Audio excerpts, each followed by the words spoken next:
intuitive approach of Shankara's Vedanta by Sri Gangolli DB, published by Adhyatma Prakasha Karyalaya, Tyagarajanagara, Bangalore, head office, Hodenarsipur. In this is the 14th book we are seeing in this series, English series published by Adhyatma Prakasha Karyalaya. In this 14th book, already we have seen 13 sessions. Today's is the 14th session. Intuitive approach of Shankara's Vedanta. Let us continue. Om Shri Gurubhyo Namaha Harihi Om Shri Ganeshaya Namaha. Dr. Krishnamurti Shastri, Dambe, Punacha, Bantwala Taluk, Dakshina Kannada Jille, Karnataka, Bharat. Brahman as the cause of the world and Ishwaratva. This is the 7th section in this book by Sri D.B. Ganguly. Here, the 55th question.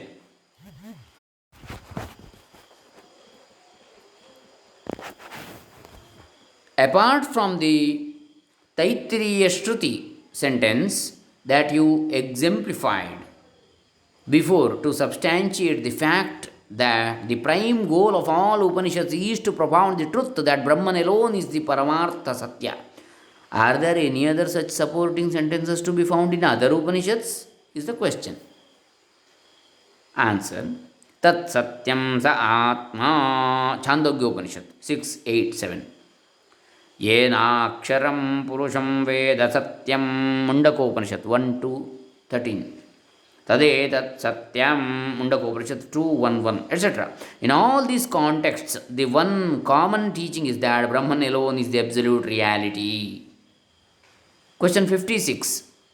In all these sentences quoted by you, it has been propounded that Brahman is the cause for the world of duality. Is it not? In that case, how can it be proper to say that Brahman, which is involved in or within the purview of the empirical categories of cause and effect, is the absolute transcendental reality? Answer. Just as we have called Brahman Jnaya or an object to be known, this our calling Brahman a cause is also from the Adhyaropadrishti or viewpoint of superimposition only.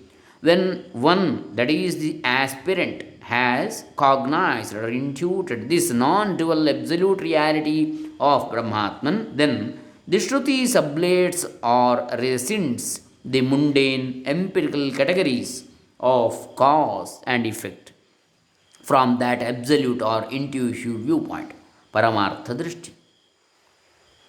57th question. Why at all does the Shruti first state that Brahman alone is the cause and then it sublates this causation? Instead, why should it not at the outset itself, first in the beginning itself, propound the Swarupa or the essential nature of pure being of Brahman and be done with it? It would have been more prudent to follow the moral depicted in the maxim that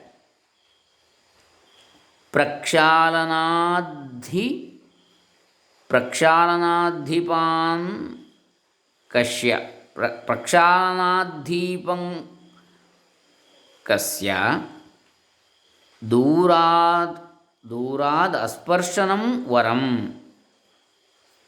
प्रक्षालनाद्दीपङ्कस्य प्रक्षालनात् हि पङ्कस्य प्रक्षालनाद्धिपङ्कस्य दूरादस्पर्शनम varam. Meaning, better than getting the hands dirtied by mud is to keep at a distance away from that mud without touching it. Is it not? Prakshalanat hi pankasya. That is washing away the dirty. Better than washing away the dirty after touching a dirty thing. Durad asparshanam varam. Keeping a distance away from the dirt or dirtiness is better, no? Is it not? Not so. Because charaiveti Even though we know we may fall while moving, but we should not stay at a same place. We cannot develop or improve. Even though we fall, we have to move and move. We have to learn how to move without falling, or even though we fall, we have to get up again. That is the life. So, not so. Here the answer. In all the Upanishads, there are sentences like Etajneyam Nityamevatma Samustham Shvetashvatara Upanishad 112. Narayanam Mahajneyam Taittiriya Narayana Sukta 1328. Jneyam Yattat Pravakshami Gita 13:12. And it has been expressly pointed out that Brahman alone is that which is to be known. Atman alone is that which is to be known, but not that Brahman is a known object alone. Atman is a known object alone. To witness, there is a very subtle distinction pointed out here. In the first statement, the implied meaning is Brahman alone is all that is to be known or intuited. In other words, Brahman is the non dual unitary reality that is to be pursued and found out as the final goal of all knowledge. But in the second statement, the stress is shifted on the word jnaya, being in syntactical proximity with alone. The meaning now becomes Brahman or Atman is merely an object of knowledge, just like any other empirical object for our mind or senses. Yat parashabdaha saha shabdarthaha, meaning in that purport in which the Shruti Upanishad has its final goal, that alone is the genuine meaning or interpretation of the Shruti sentence. According to this Nyaya or axiom, the teaching that there is no other cause for the world or world of duality alone is the final goal or purport of the Shruti, and not the suggestion that Brahman always continues to be a cause for the world. In the same way, by the fact that in the Upanishads it has been repeatedly taught that if one knows Brahman, it amounts to his knowing everything. Brahman alone should be known. Similarly, in Shrutis like Sakaranam Karanadhipadhipaha Shvetashvatara 6, etc. Sakaranam, we should surmise that all the Shrutis without exception entertain the sole purport of expounding the teaching Paramatman or the Supreme Self alone is the cause for the world of duality, and not the Jiva or the transmigratory soul, nor any other insentient thing or phenomenon whatsoever. So that is the meaning. Now, next question 58. Where has it been taught then that Brahman is not a cause? Merely by taking a statement like that, what real benefit will accrue? If the Shruti itself first expounds that Brahman is the cause for the world, and later on, if it affirms that Brahman is not the cause, then the Shruti will face the consequence of being branded as an invalid means, source of knowledge, apramanyatva, since it contradicts its own earlier teaching. That's all. Answer. In the Shruti, Tadetad Brahma Purvamanaparam Anantaramabakyam Ayamatma Brahma Sarvanubhu Brihadaranyaka Upanishad 2:5-19. It is very clearly indicated that Atman who is experiencing everything alone is Brahman, and to that Brahman neither there exists a cause nor an effect of it exists. Neither there is anything internal to it nor anything external to it. In Shrutis like Anyatra Dharmat, Anyatra Dharmat, Anyatrasmat Krata Kratad, Anyatra Bhutacha Bhavyacha. Kathopanishad 2:14. It is very clearly taught that the categories of cause and effect, the opposites of dharma and adharma, as well as the events past and future, do not at all exist. Therefore, in order to determine the teaching that Brahman is the Paramartha or the absolute reality devoid of the categories of cause and effect, a methodology of exposition adopting both these viewpoints becomes quite a necessity indeed.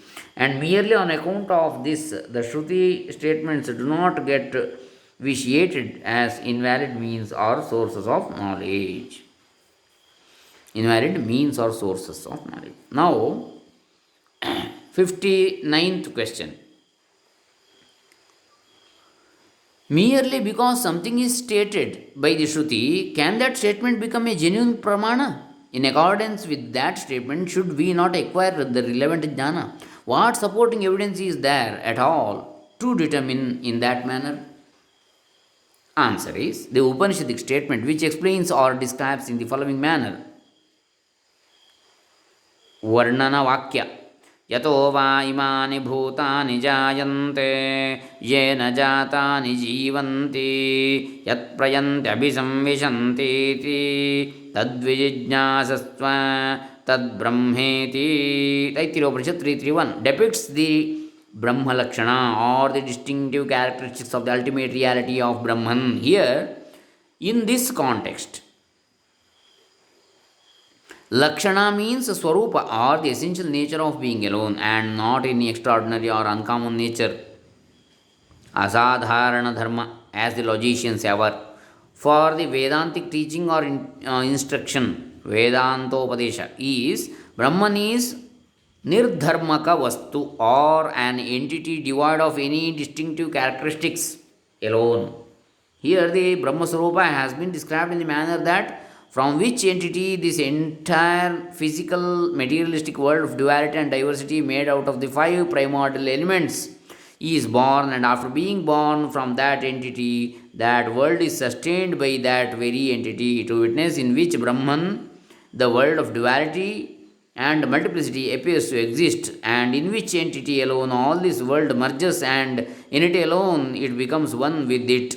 Such an entity is Brahman indeed. In the Brahma Sutra, Janmadhyasya Yataha, meaning from which entity the Janma or birth, creation or causation, etc. of this Jagat or world of duality is taking place. That entity alone is Brahman. Thus, the Lakshanas of Jijnasya Brahma or the ultimate reality to be known, cognized, are described. The nature of the world is to appear in Atman alone, to continue to exist or be sustained by Atman alone, and finally to merge or to become one with Atman alone. It is never in the experience of anyone, whosoever he or she may be, that apart from Atman and independently along with the Atman, the world of duality exists as a second entity. Such as this indeed is the essential nature of the Jagat.